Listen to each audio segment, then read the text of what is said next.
새벽 공기를 가르며 쿠팡맨이 열심히 뛰고 있었습니다. 이름 모를 새들이 힘차게 노래를 합니다. 마스크를 썼지만 거친 호흡을 하면서 조깅하는 사람들도 있었어요. 미연 냄새보다는 진한 풀 냄새가 코끝을 진동하고 있었습니다. 목사님 갑자기 무슨 소리를 하세요? 잠 좀 깨세요. 그런 게 아니라 제가 새벽기도 본문을 오늘 본문으로 받고 새벽기도를 오면서 며칠 동안 이 새벽에 우리 주변에서 일어나는 일들을 자세히 살펴본 내용들입니다. 여러분 그렇습니다.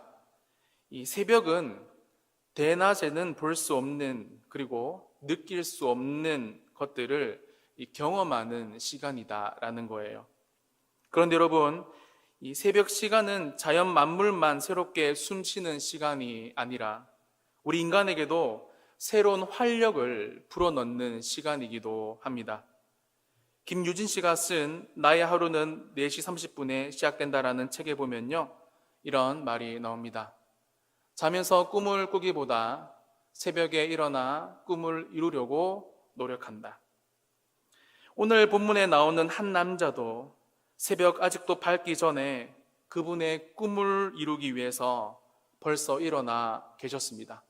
35절입니다. 새벽 아직도 밝기 전에 예수께서 일어나 나가 한적한 곳으로 가사 거기서 기도하시더니. 새벽을 사랑하는 남자는 이미 일어나 계셨습니다. 그런데 여러분, 새벽을 사랑하는 남자는 일어나서 하는 특별한 행동이 있었습니다. 35절 후반절에 보시면 한적한 곳으로 가사 거기서 기도했다라고 성경은 기록하고 있습니다. 마가복음에는 여러분 예수님이 기도하시는 장면이 총 3번 나오는데요. 공통점이 있다면 혼자 기도하셨거나 제자들을 데리고 가셨거나 그런 건데, 특별히 한적한 곳에서 기도했다라는 기사들이 나옵니다. 여러분 많이 들어보셨죠? 이 한적한 곳. 새벽에 한적한 곳이 어떤 곳인지 이미 아실 겁니다. 핸드폰도 울리지 않습니다. 지겹게 울리는 카톡 소리도 더 이상 들리지 않아요. 때론 가장 소중한 가족들도 잠시 잊어버리고 자신만을 바라볼 수 있는 시간이 바로 이 새벽 한적한 곳에서 일어나는 일들입니다. 그런데 예수님은 새벽 한적한 곳에서 지금 무엇을 하셨다고요? 새벽을 사랑하는 남자는 기도하고 계셨습니다. 여러분 그렇다면 예수님 무엇 때문에 기도하셨을까요? 저는 목사라서 설교를 자주 준비합니다. 그래서 그런지 매번 보는 이 성경 본문을 조금 더 자세히 깊게 볼 때가 있는데요. 사실 오늘 본문에서 예수님이 기도하고 계시고 있는 이 장면, 특별히 이유를 보면서 저 좀 많이 놀랐습니다. 38절에 보시면 여러분, 우리가 다른 가까운 마을들로 가자. 거기서도 전도하리니. 39절에도 나옵니다. 온 갈릴리에 다니시며 그들의 여러 회당에서 전도하시고. 새벽을 사랑하는 남자는 한적한 곳에서 기도했습니다. 그리고 기도했던 이유는 사업의 성공을 위해서도 아니고 자녀를 스카이 대학에 보내달라고 기도한 것도 아니고 병 낫기를 위한 것도 아니었습니다. 예수님은 오로지 기도했던 이유가 전도하시기 위해서 새벽을 깨우고 있었다라는 것입니다. 심지어 헬라 원문에 보면 이 기도하다라는 프로슈코마이는 미완료 과거형입니다. 쉽게 말하면 과거의 사실의 반복과 그 사실이 지금까지 계속 이어지는 일들을 쓰일 때 그때 쓰는 구문입니다. 여러분 그렇습니다. 예수님의 새벽 기도는 단회적인 것이 아니었습니다. 이렇게 습관적으로 새벽을 깨우고 계시는 예수님 앞에 갑자기 성격 급한 베드로와 그와 함께 있는 자들이 예수님의 뒤를 따라가서 이렇게 말합니다. 37절입니다. 만나서 이르되 모든 사람이 주님 찾아요. 많은 병자들을 고치시고 귀신을 내쫓는 광경을 목격한 가버나움 사람들은 예수님을 새벽부터 기다리고 있었습니다. 성경에는 자세히 나타나 있지 않지만 베드로가 새벽에 한적한 곳에서 기도하시는 예수님을 급하게 찾아간 것을 보면 아마 수많은 사람들이 베드로의 집에 가서 예수님 좀 데리고 나오세요, 예수님 만나고 싶어요 라고 부탁을 했나 봅니다. 만약 여러분 제가 예수님이라면 조금 거만하게 번호표 좀 뽑고 기다려 이렇게 이야기했을 것 같아요. 하지만 여러분, 사랑하는 이 새벽을 사랑하는 남자는 자신의 사명을 분명하게 인식하고 있었습니다. 우리 38절 말씀 다 같이 한번 읽어보겠습니다. 이르시되 우리가 다른 가까운 마을들로 가자. 거기서도 전도하리니 내가 이를 위하여 왔노라 하시고. 아멘. 내가 이를 위하여 왔다. 현대인의 성경에 보면 나는 이 일을 하려고 왔다라고 나와 있습니다.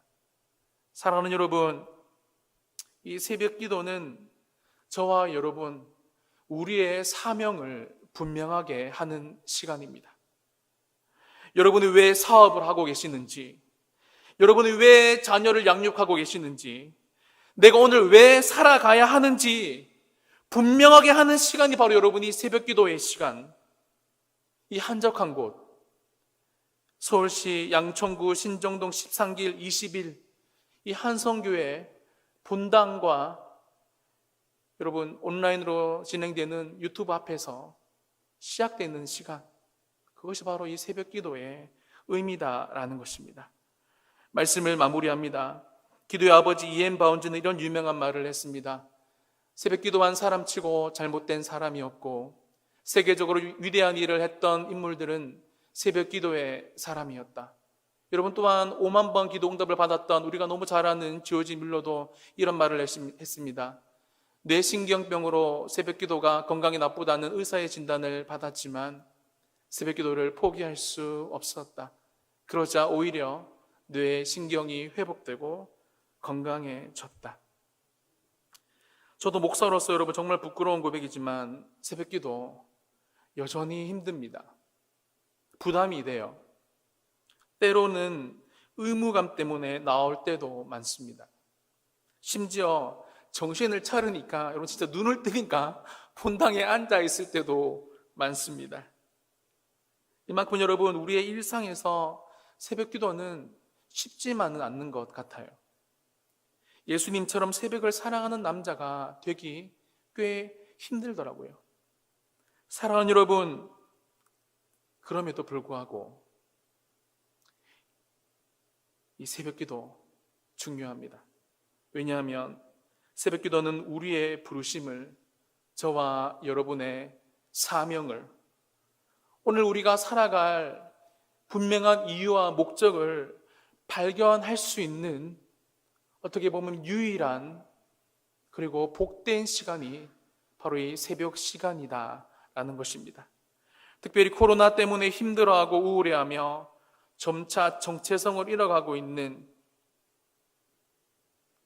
어제 갑자기 제 8년 전에 제자가 연락이 왔는데, 남자 청년인데요, 우울증이 와서 약을 복용하고 있는데 예배를 드려도 유튜브로 너무 힘들다, 그래서 다음 주에 저희 집에 방문하기로 했는데요, 그만큼 지금 정말 예배가 더 절실한, 특별히 여러분이 새벽 기도가 더 절실한 시대에 저와 여러분 살아가고 있습니다. 예수님처럼 새벽을 사랑하시는 성도들이 되셔서 저와 여러분의 사명을 다시 한 번 더 회복하시고, 코로나 때문에 여러분 여러 가지 문제들 때문에 더 이상 밀리지 마시고 예수님처럼 새롭게 사명을 발견하고 결단하고 회복하시는 복된 시간이 되시기를 예수님의 이름으로 간절히 축복합니다. 아멘.